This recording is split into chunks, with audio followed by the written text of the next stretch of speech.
So you followed my video, used a pair of vice grips, cracked the heck out of this bushing.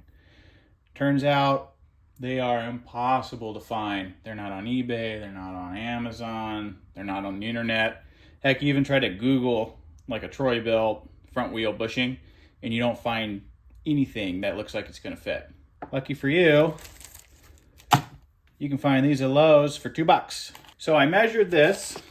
This one actually has an outer diameter of about 5/8 of an inch, inner diameter of about 1/2 inch, and then the length of this is actually 1 1/4 inches, and that's where it's gonna get a little hairy. If you go to Lowe's, they sell these little spacer bushings. I guess they just call them like spacers or something, but they sell these. Let's see if I tore up right where the description is. See if you can read that at all. It says 1/2 inch by 5/8 by 1. So I have a 1 inch and a 1/2 just to test out, but after kind of looking at it, these, let's do the 1/2 inch. So if you take the 1 1/2, it fits right in your wheel. You can actually push it down. The only thing with this one, see how it sticks out? If you tighten this down, your wheel is not going to be able to spin. So what I think you can probably do is, I think for less than $2, it's like $1.40 or $1.80 or something like that. It's the 1 inch. If you put it in the wheel and you go down all the way, it has a little bit of a space there, but that's okay because most of it's going to ride right on the front there. So what we can do is we can go out to a mower and see how this thing sets up. All right, we're out here with my little donor mower.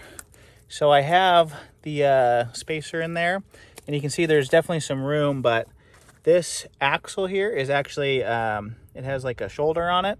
So you're not gonna tighten the wheel tight. It's actually gonna be able to move around. So as long as the spacer does not come out the end here, whereas that's where the problem is with the 1 1/2 inch, is that it actually comes out too far. If it goes in, as long as the wheel kind of stays center, the shoulder here will let the bolt tighten up. So let's throw this on real fast. There's a little bit of rocking back and forth, but that looks really good. Let's get the bolt on here real fast. Okay. That looks really good compared to like the other side. I think the other side rocks just as much.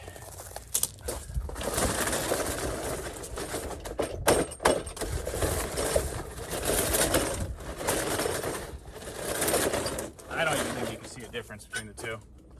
Let's see here. There's that much wiggle on that one. Yeah, maybe just the smallest amount, but I think that that's a fix. All right, I hope that helps. So again, if you break this, trying to remove it, the 1/2 inner diameter, 5/8 outer diameter by 1 inch spacer at Lowe's, probably at Home Depot. Going to be in the like screws and bolts aisle. Should be somewhere in there. You can get that for under $2, and it'll fit right in the wheel here. All right, thanks again for joining. I hope that resolved one of the issues I had with that other video. And again, if there's something that you find helpful, subscribe and a like definitely help out. But again, thanks for watching.